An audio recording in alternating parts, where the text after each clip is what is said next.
4 scene 5 scene நான் பேசிட்டேன். அப்போ மட்டும் எனக்கு கொஞ்சம் டென்ஷன் இருந்தது. ஓகே பண்ணிட்டோம். சார் பார்த்துட்டு திருப்தி ஆகணும். சார் வந்து வேணான்னு சொல்லிட்டாருன்னா திரும்ப வேறு ஆர்டிஸ்ட் போடுவாங்க, அது வேறு விஷயம். பட் அது பண்ணது அவருக்கு பிடிக்கணுமேன்ற அந்த குழப்பம் நிறைய இருந்தது. அந்த நேரத்தில் கொஞ்சம் ஒரு மாதிரி இருந்தேன். வந்தார், பார்த்தாரு. 4 சீனுக்கு அப்புறம் தான் வந்து பார்த்தாரு. பார்த்துட்டு எனக்கு ரொம்ப சந்தோஷமான விஷயம் லைஃப்பில் அதுதான். ஏன்னா வந்து உட்காந்துட்டு போடுங்க அப்படின்னாரு. போட்டு காமிச்சதும் ஒரு டயலாகும் பார்த்துட்டு ஓகே எதுவும் சொல்லலை. 4 சீனுக்கு அப்புறம் 5வது சீன் நான் பேசிகிட்டு இருக்கும்போது இதை இப்படி மாற்றி சொல்லுங்கள் அப்படின்னாரு. இல்லை சார் இது இப்படி சொன்னால் நல்லாயிருக்கும்னு நினைக்கிறேன் அப்படி சொன்னேன். சொன்னதுக்கு எதுவும் சொல்லலை. எங்கே சொல்லி காட்டுங்க அப்படின்னாரு. சொன்னதும் ஓகே அப்படின்ட்டார். எதுவுமே சொல்லலை. அப்புறம் அவர் எந்திரிச்சிட்டு எனக்கு எதாவது கரெக்ஷன் சொல்வார், எனக்கு இன்னும் வந்து இது வேணான்னு சொல்வார், அப்படி சொல்வார்னு நினச்சேன்.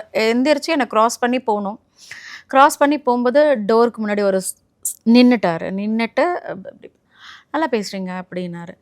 அது அப்படியே கொஞ்சம் நேரத்தில் அப்படியே பட்டாம்பூச்சிலாம் பறந்து ஒரு மாதிரி ஆகி அடுத்த டைலாகை நான் மறந்துட்டேன்னு வச்சுக்கோங்க.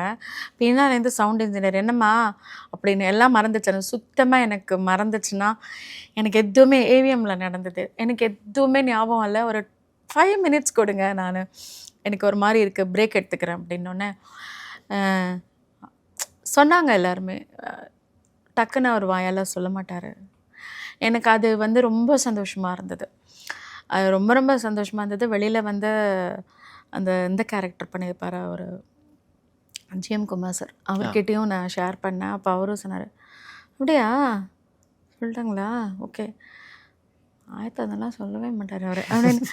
அப்போ அது வந்து எனக்கு தெரியாது, அது அப்படி நடக்கும்னு தெரியாது, அப்படி அவங்க சொல்ல மாட்டாங்கங்கிற விஷயமும் எனக்கு தெரியாது. அது ஒரு செகண்ட் ஒரு மாதிரி இருந்தது, சந்தோஷமாக இருந்தது. என் ஃப்ரெண்ட்ஸ் எல்லாம் என்னை கலாய்ப்பாங்க பயங்கரமாக, அதுக்காக என்னை கலாய்ச்சவங்கெல்லாம் உண்டு. எனக்கு அது ஹாப்பி. அடியே தருதல கிருதலன்னு சொன்ன நாக்கை இழுத்து வச்சு அறுத்துருவேன். யார் இவன் பெரிய மனுஷனா? சல்லி பையன் ஒரே நேரத்துல பழைய சோத்தையும் திம்பான், சுடு சோத்தையும் திம்பான்.